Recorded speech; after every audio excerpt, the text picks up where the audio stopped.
Hi folks, Glyn here, and in this short video I just want to take a few minutes to talk about the pen tool, or as it's commonly called, the dreaded pen tool. Because if you're anything like me, when you first encountered the pen tool, it just seemed really confusing. It was intimidating, I used to get frustrated with it, to the point that for a long time I avoided using the pen tool.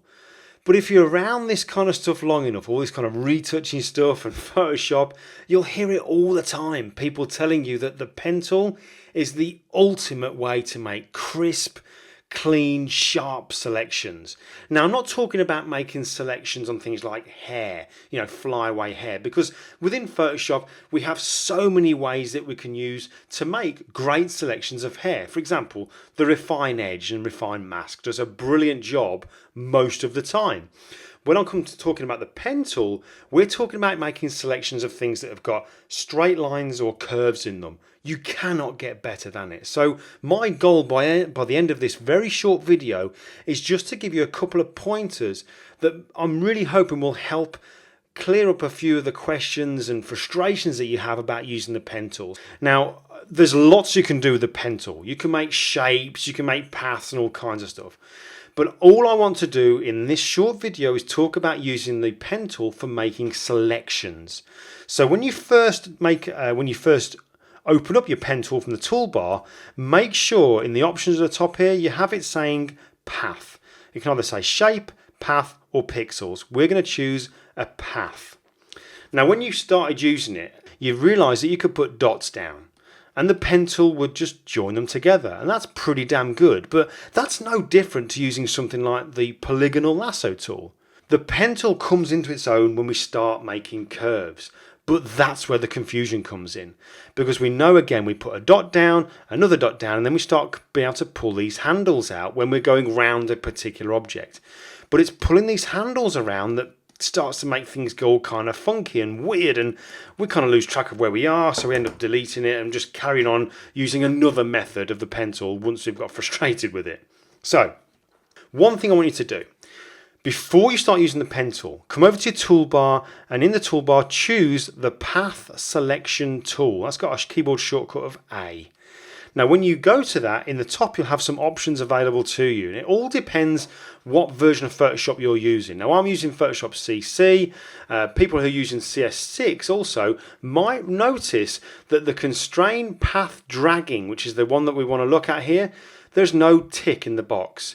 If you're using CS5 and beyond, before then, you'll probably notice that it already is ticked. Well, we need it to be ticked. In the newer versions, they've stopped putting a tick in there, which changes things and makes them go a little bit funny. So before you do anything, put a little tick where it says constrain path dragging. And that's going to make a massive difference now to how you use the pen tool. So for example, recently I did this picture of an Aston Martin, and I've done a couple of videos that you might have seen on my YouTube channel where I've done like this cartoonish kind of look, but another one where I showed how I put in the sky. And to do the sky, which wasn't the original sky in the picture, I had to make a selection of the car. Not an easy thing to select. I couldn't use the quick selection tool, and the reason being is it made a pretty good selection until it got to the roof line, because the contrast between the sky and the roof was pretty similar. So it did struggle to do it. So the pen tool is the way that I went with it. So look, here's how we're going to do it. We only need to know, when we're using the pen tool, 2 keys on your keyboard. That's all I want you to know. And whether you're using Windows or Mac, the first key you need to know is the Command or Control key. And the other key, Alt or Option key. Those are the only 2 keys that you need to know. Whoops, turn that off. Only 2 keys that you need to know to be able to master the pen tool. It's also worth knowing how you can kind of step backwards if you do something wrong. So know the keyboard shortcut, or even just come to the menu at the top here and go the long way around to be able to step backwards. But here now is how I'm going to make a selection of this roof line, which is slightly curved, but make it easy using the pen tool. So what I'm going to do is I'm going to put a little dot just at the bottom of this aerial, and then I'm going to choose a part on the roofline here, and experience will tell you how far along you can go, but I'll choose maybe around about here. So before I let go, I need to tell Photoshop which way to go, because when we're using the pen tool, We're in control. Photoshop wants to be clever, but we're going to tell it exactly where we want it to go. So before I let go, I'm going to tell Photoshop we need to move over, carry on coming this way. We need to come to the right. So what I'm going to do is drag out just a small line to tell Photoshop this curve carries on going round to the right hand side. Now once I've done that, obviously if I look at the line I've laid down, it's virtually straight and it doesn't follow the line of the roof. But to make it follow the line of the roof, all I need to do is hold down my Command or my Control key and click on the line and then drag upwards. And you'll notice that it starts to curve.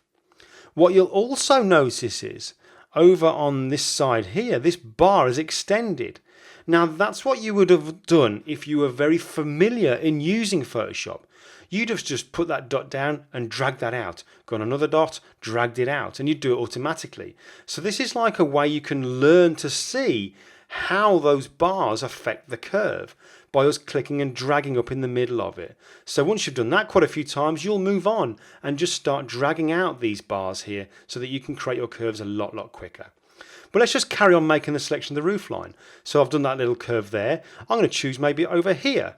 And then before I let go, I'm going to tell Photoshop we're going to carry on going this way to the right hand side. Again, that bar there needs to be curved to follow the line of the roof. So I'm going to hold down my Command key, click in the middle and drag it upwards. And you can see that it starts to curve and those bars on the dots either side of it come outwards. So let's just carry on making a selection of this roof line. So I'm going to click, Photoshop needs to go that way, drag it in the middle, click up and drag, and I'll just carry on working my way around like this. Now I'll just keep going down to the right hand side, click in the middle, pull up to make it curve. I'm going to carry on coming all the way down until I reach the wing mirror. So click, drag it, tell him we're coming down this way here. That line needs to be made to curve just a little bit. Hold down my Command or Control key, click in the middle and drag it upwards to eventually it follows the line of the roof. All the way down here, it's not too curved now, but I'm going to still keep telling Photoshop which way we're going. Click in the middle, drag it up to curve it until eventually we're going to come to the bit at the bottom here. Now, where the wing mirror is, there is no curve. This line here needs to take a sudden turn to the left so that we can go upwards. So now I need to tell Photoshop, right, hold on a second, we've got to make a sharp turn here. And this is where we use our Alt or our Option key. So rather than us dragging off the direction of the curve, we need to say, right, put your brakes on, hold down your Option key, click on that dot and tell it, we're not going to go down that way, we're going to come around this way.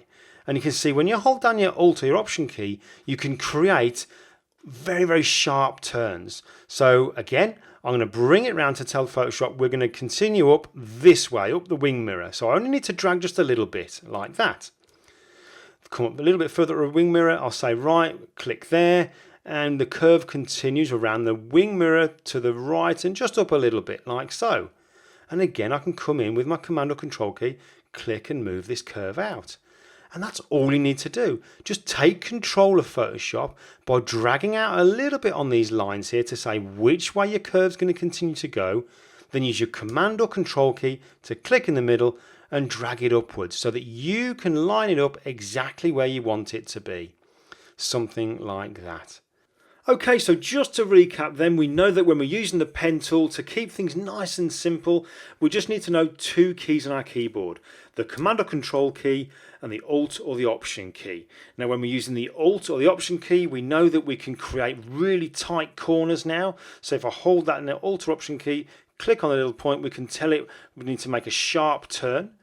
We know when we use the Command or Control key, I can use that. If I hold it down, I can click on the line and change the curve and just map it to where I'm trying to make a good selection around. Another use of the Command or Control key is if you find that you put a dot down in the wrong place.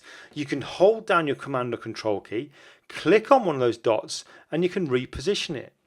So that's really handy and a flexible and easy way to work. Now let me just make a very quick path around here just to join these two ends up. And just to say that whenever you make a path around an object within Photoshop, that path will show up in the Paths panel over on the right hand side here when you've got the default layout within Photoshop. And just like in Layers, you can double click on the name and you can rename it.